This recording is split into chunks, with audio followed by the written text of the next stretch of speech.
በርካታ የዓለማችን ጥናቶች እንዳረጋገጡት ብዙ ወጣቶች ስለ ወሲብ ማሰብን ለማቆም ይቸገራሉ።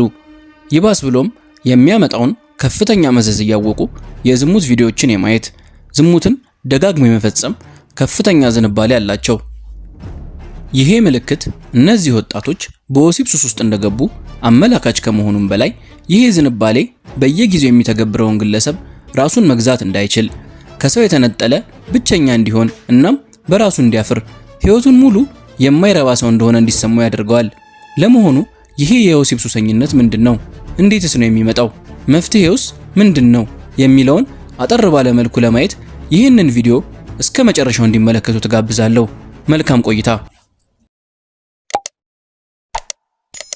ወሲባዊ ሱሰኝነት ልክ እንደ አልኮል አሊያም እንደ ሲጃራ ሁሉ ወሲባዊ ሱሰኝነት ዝንባሌ አለ። አንድ ሰው በወሲብ ሱስ ተይዟል የምንለው አእምሮና አስተሳሰቡ በወሲባዊ አስተሳሰብ ሲያዝና ስሜቱን መቆጣጠር ወይም መግዛት ሲያቅተው ነው። አእምሮ ዘወትር ቀንና ማታ በወሲባዊ ሐሳቤና እይታ ውስጥ ሲሆን የወሲብ ሱስ ይባላል። በዚህ ክፉ የሆነ ሱስ የተለከፈ ሰው እቅዱ ሁሉ ወሲብ ነው። ዛሬ ወሲብ አድርጎ ለሚቀጥለው ወሲብ የትና እንዴት እንደሚያገኝ ለማወቅ በማሰብ ብዙ ጊዜውን ያጠፋል። ቀስ በቀስ ባህሪው ወደ ግድ የለሽ ወሲባዊ ድርጊት ውስጥ ይገባል። ሱሰኝነቱ በዝሙት አዳሪነት፣ በወሲባዊ ፊልሞች አግበስባሽነት፣ ራስን በማርካት ወይም ማስተርቤሽን ሊገለጽ ይችላል። በወሲብ ሱስ የተዘፈቁ ሰዎች አድራጎታቸው መዘዝ እንዳለው ቢገነዘቡ እንኳን ባህሪያቸውን መቆጣጠር አይችሉም። ጥፋት እንደሆነ እያመኑ እንኳን በድርጊታቸው ይገፋሉ። ሱስ ነውና እየተጸጸቱ ደጋግመው ያደርጉታል።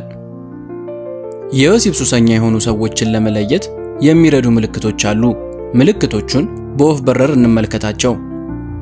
የመጀመሪያው ከልክ ያለፈ ወሲባዊ ሐሳቦች።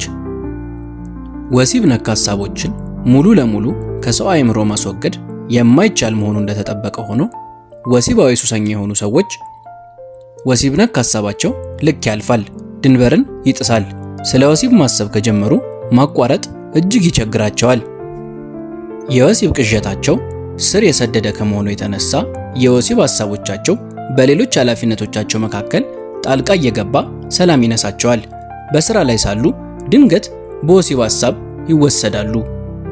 ስለዚህ አንድ ሰው ለወሲብ የሚሰጠው ትኩረት ከልክ ካለፈ፣ አግባብነት በጎደለው መንገድ ጉልበትና ጊዜውን ወሲብን በማሰስ የወሲብ አጣማሪ በመፈለግ ከባከነ ቀይ መብራት እንደበራበት ማወቅ ያስፈልገዋል።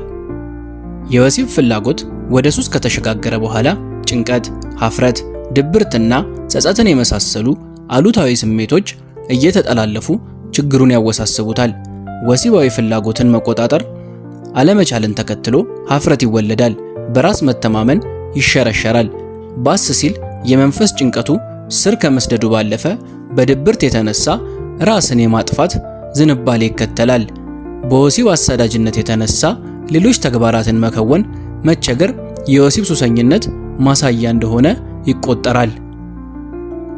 በትምህርት ቤት በአግባቡ ከመማር ይልቅ ወሲብ ነክ በሆነ አጀንዳ መጠመድ፣ የግል ሕይወትን ከመምራት በላይ ወሲብን ማለም፣ በስራ ቦታ ስራን ከመስራት ይልቅ ወሲብ ማሰብ የዚህ ዋነኛ ምልክት ነው። ከዚህ ባለፈ ወሲብ አፍቃሪ በመሆናቸው የተነሳ ዕለታዊ ዕቅዳቸው ይስተጓጎላል። የግል ሕይወታቸው ይሰናከላል። ከማህበራዊ ሕይወት ራስን ማግለልም ይኖራል። የወሲብ ሱሰኞች ጾታ ነክ ጉዳይን ብቻ መዝናኛ አድርገው ይቆጥራሉ። ሁለተኛው ምልክት ማስተርቤሽን ወይም ግለ ወሲብ። ራስን በራስ ማርካት በወጣቶች ሕይወት ሊከሰት የሚችል እንደሆነ ቢታመንም ወጣቶች በተቻለ አቅም ለዚህ ተግባር እጅ መስጠት የለባቸውም። ምክንያቱም ማስተርቤሽን የወሲብ ሱስ ዋነኛው ምልክት ስለሆነ። አንዳንድ ሱሰኞች በእያንዳንዱ ቀን ከራሳቸው ጋር መዋሰብ ያለባቸው ይመስላቸዋል። አካላዊ ችግር እስኪገጥማቸው ድረስ በየዕለቱ ማስተርቤት ያደርጋሉ። ይህ ጤናማ እንዳልሆነ ግልጽ ከመሆኑ በላይ የወሲባዊ ሱሰኝነት ማሳያ ነው። እርግጥ ነው ሁሉም ሰው ሴክሹዋል ዲዛየር አለው፣ የጤነኛ ሰው አስተሳሰብም ነው ተብሎ ሲነገር በተደጋጋሚ ሰምተነዋል። ነገር ግን አብዛኛው ሰው ባለመረዳትም ይሁን በመረዳት ይህንን ኃይል ዝም ብሎ እንደሚያባክነው የአደባባይ ምስጢር ነው። እንግዲህ አንድ ነገር ልብ በሉ፣ እዚህ ጋር እየባከነ ያለው ነገር ልጅን መፍጠር የሚችል ትልቅ ኃይል ነው። ነገር ግን ያንን ኃይል በመቆጠብ ሪዳይሬክት ማድረግ ይቻላል። እሱን ኃይል የማንቆጥበው ከሆነ ልፍስፍስ፣ በራሱ የማይተማመን፣ ደስታ የራቀው፣ ክሬቲቪቲ የሌለው ድፍን ጭንቅላት የሆነ ሰው ነው የሚያደርገው። በተለይ ለወንድ ልጅ ሙሉ በሙሉ ወንድነቱን፣ ትኩረቱን፣ ጥንካሬውን የሚያሳጣው ከመሆኑም በላይ ከአምላኩና ከራሱ ጋር የሚያጣላው የተረገመ ተግባር ነው። እንግዲህ በመጽሐፍ ቅዱስም ላይ እንደምናገኘው ኦሪት ዘፍጥረት ከምዕራፍ 38 ከቁጥር 8 ጀምረን ብናይ ይሁዳም አውናንን ወደ ወንድምህ ሚስት ግባ አግባትም፣ ለወንድምህም ዘር አቁምለት አለው። አውናንም ዘሩ ለእርሱ እንዳይሆን አወቀ። ወደ ወንድሙ ሚስት በገባ ጊዜ ለወንድሙ ዘር እንዳይሰጥ ዘሩን በምድር ያፈሰው ነበር። ይህም ሥራው በእግዚአብሔር ዘንድ ክፉ ሆነበት፣ እርሱንም ደግሞ ቀሰፈው ይላል። ይህ ግለ ወሲብ የአብዛኛውን ወጣት ሕይወት እንዳልነበር ያደረገ መጥፎ ሰይጣናዊ ድርጊት በመሆኑ አጽንዖት ሰጥተን በተከታታይ ቪዲዮ የምንሰራበት ጉዳይ ቢሆንም ወጣቶች ከዚህ ነገር ራሳቸውን እንዲቆጥቡ ደግመን ደጋግመን ለማሳሰብ እንወዳለን። በአንዳንድ ሁኔታዎች የወሲብ ሱስ ተገቢ ወዳልሆነ ዝንባሌ ግለሰቦችን ይመራል። በዚህ የተነሳ ያልተለመዱና አደገኛ ወሲባዊ ፍላጎቶች ይፈጠራሉ። አንዳንድ ሰዎች ሴተኛ ዳሪን አሳዳጅ ይሆናሉ። ሶስተኛው ነጥብ ቺት አድራጊነት ወይም በፍቅር አጋር ላይ መማገጥ ነው። የወሲብ ሱስ ሰለባዎች መርጋትን አያውቁበትም። አጋሮቻቸው ላይ ደጋግመው ይወሰልታሉ። ከአንድ ግለሰብ ጋር አንድ ሌሊት ከወጡ በኋላ ድጋሚ ላይ ያስቡት ይችሉ ይሆናል። ነገር ግን አጋሮቻቸው ላይ ቺት ማድረግን በፍጹም አይተውም። አራተኛው ምልክት የጾታዊ ወንጀሎች ዝንባሌ። በአንዳንድ ሁኔታዎች የወሲብ ሱሰኛ የሆኑ ሰዎች የጾታ ነክ የወንጀል አስተሳሰብን ያዳብራሉ። አስገድዶ መድፈር፣ ተንኳሽነት፣ ከዕድሜ በታች ከሆኑ ጋር የመዋሰብ ፍላጎት የመሳሰሉ ሐሳቦችን ያልማሉ። ባስ ሲል ሐሳባቸውን አካል ያለብሳሉ። በዚህም የተነሳ በወሲባዊ ወንጀል ውስጥ ይዘፈቃሉ። የወሲብ ሱሰኝነት ስሜትንና አካልን የሚጎዳ፣ ማህበራዊ መስተጋብርን የሚያውክ፣ ለድባቴ የሚዳርግ፣ አንዳንዴም ራስን ለማጥፋት የሚገፋፋ ከባድ ችግር ነው። ይህ መጥፎ ሱስ ከሌሎች ሱሶች ጋር ይመሳሰላል የሚለውን ጥያቄ ለመመለስ ያህል አዎ፣ በደንብ ይመሳሰላል። ለምሳሌ ከአልኮል እና ከአደንዛዥ ዕፅ ሱስ ጋር ተመሳሳይነት እንዳለው ጥናቶች ያሳያሉ። የወሲብ ሱስ ከቁጥጥር ውጭ የሆነ ከባድና አስገዳጅ ስሜት በመሆኑ ከሌሎች ሱሶች ጋር ይመሳሰላል። በወሲብ ሱስ መለከፍ ከሚያስከትላቸው ዘርፈ ብዙ ችግሮች መካከል ጥቂቱን ለማንሳት እንሞክር። አንደኛ፣ መንፈሳዊ ሕይወትን ማጣት፣ ከእግዚአብሔር ጋር ያለንን ግንኙነት ያበላሸዋል። ሁለተኛ፣ ከቤተሰብ እንዲሁም ከፍቅረኛ ጋር መደበኛና ጤናማ ሕይወትን ማጣት። ሶስተኛ፣ ለወሲብ ግንኙነትና ጉዳይ ክፍያ በመክፈል የገንዘብ ችግር ውስጥ መዘፈቅ። አራተኛ፣ ለወሲብ ብሎ መድኃኒት መጠቀም፣ ከመጠን በላይ አልኮልን መጠቀም። አምስተኛ፣ ለጭንቀት፣ ድብርት፣ ለጥፋተኝነትና ተስፋ መቁረጥ እና ለሀፍረት ስሜት መጋለጥ። ስድስተኛ፣ ለኤችአይቪ፣ ሄፓታይተስ ቢ እና ለአባላዘር በሽታዎች መጋለጥ።